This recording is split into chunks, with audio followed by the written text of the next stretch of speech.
Hello everyone, today in this video we will fight against the atmosphere of our world around us, as we do in every video of this channel. And today we will talk about ongoing battle for agriculture. I'm in Netherlands, as we see massive protests of farmers, their families and people who support them, who are aware that actually almost global agenda, especially common in Western Europe, is pronounced the most in Western European countries, mainly, and partially in United States, but not only, is actually equals the destruction of the farming and accumulating all food productions into the hands of few centers, few groups of people, and it leads to absolute control of human lives and leads to possible disasters of shortages and hunger. Similar thing happened recently in the United States with so-called baby formula, because the production of baby formula for small children who cannot be fed with the breast milk of their mothers is actually accumulated in the hands of 2-3 producers, about 75-85% of the market, and suddenly the factory of one of the producers, intentionally or unintentionally, was set on fire or set under the fire or simply collapsed. We don't know what was the reason, but it doesn't matter. But the outcome is important, that for a long time there was a shortage of baby formula in entire country.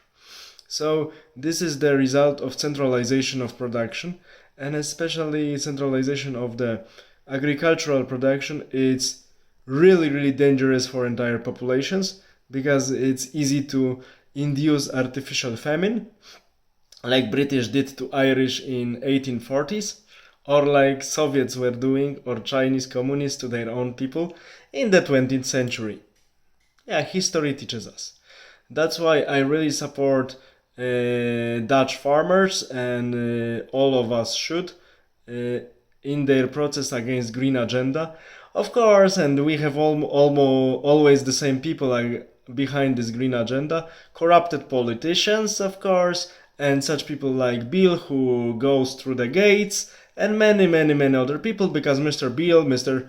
Schwab and others are only faces of these groups of people that really would like to introduce this so-called green revolution, which is nothing more than a green socialism. We had red one, Bolshevik, brown one, Nazi, and now we are going to have green one, that in the name of the clean nature, clean water, clean whatever, actually it's not clean, but in the name of this, people will be eliminated, because nowadays leftists are particularly anti-human, these ideologists, and they are financed by many owners of great companies.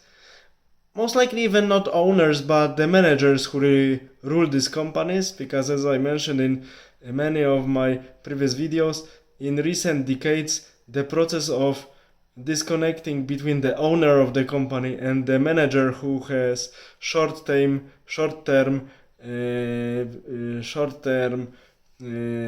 contract to run the company. These managers are only interested in increasing the profits of the companies at any costs. Later, just after their contract is finished, they want to fly away, and they don't care if everything collapses or not.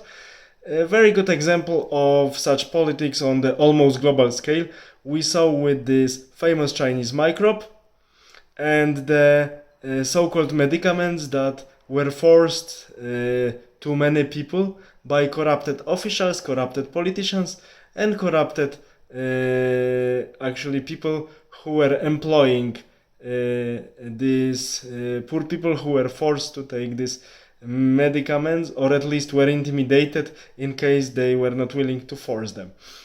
Let's go to history. We see in history that if really there is something that rescue lives, people do not need any advertisement. They do not need to be forced to take it. Look, there was a German cruise ship named after the Nazi activist in Switzerland who was killed by Jewish student of medicine Wilhelm Gustloff. And this cruise was during the Second World War, serving very often as a hospital ship, military hospital ship. Okay. And in the last days of January 1945, 30th of January, Wilhelm Gustloff cruise started its last journey from Königsberg, because people were ordered by Nazi authorities to evacuate, to the depth of the Third Reich. So, a cruise was having a journey through the Baltic Sea, and it was hit by approximately 3 torpedoes that were directed at this ship from the Soviet submarine. And of course, this giant cruise started to sink. Of course, I do not have to add that in these conditions of really rapid evacuation, it was overloaded with people and so on. And out of the almost 11,000 passengers and crew members, about 1,000 people only survived. The rest simply died. But what happened, and we have eyewitness evidence, what was happening, that people were trying to get to the rescue boats.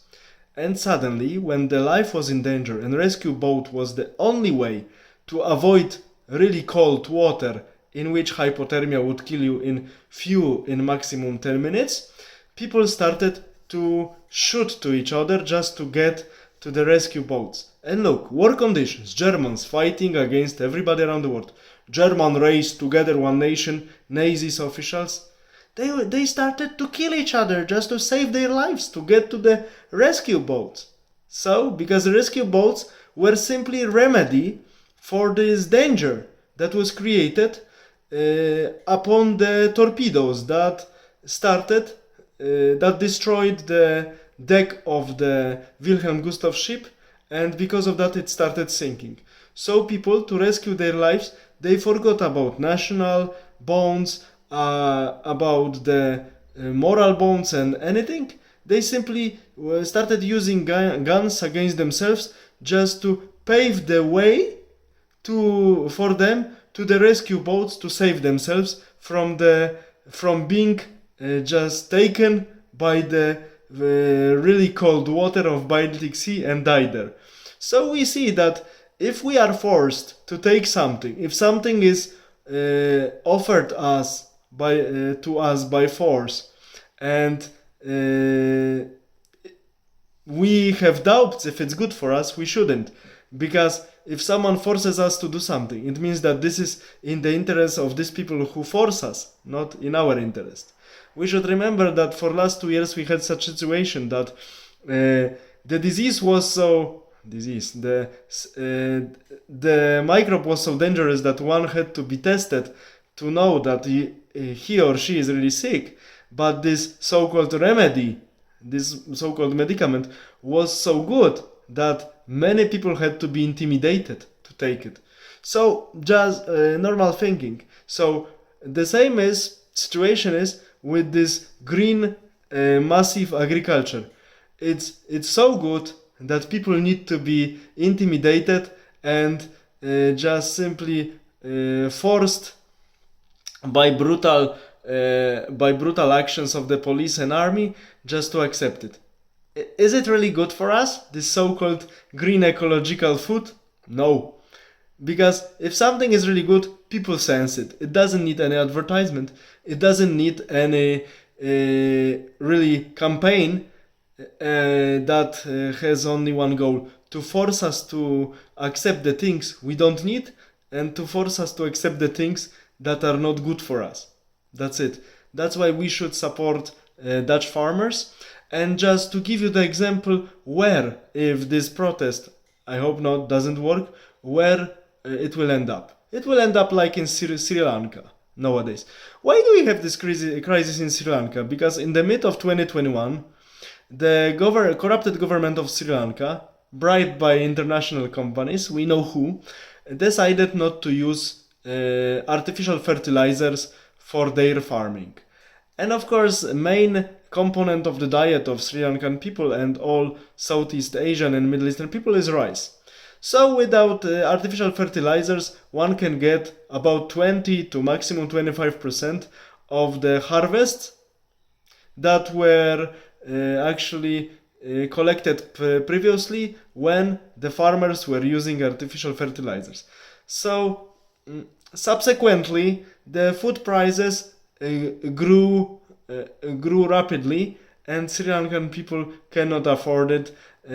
Economy just collapsed, and this is the outcome of the green politics, where it ends up and where we will go to the anarchy, destruction, poverty, and death. So, like previous socialism, like red and brown, green one will lead to the same.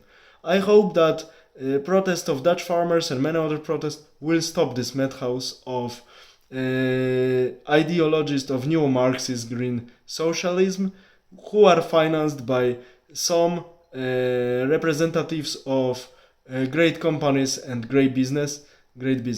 That's it. All the best. Have a nice day. Bye.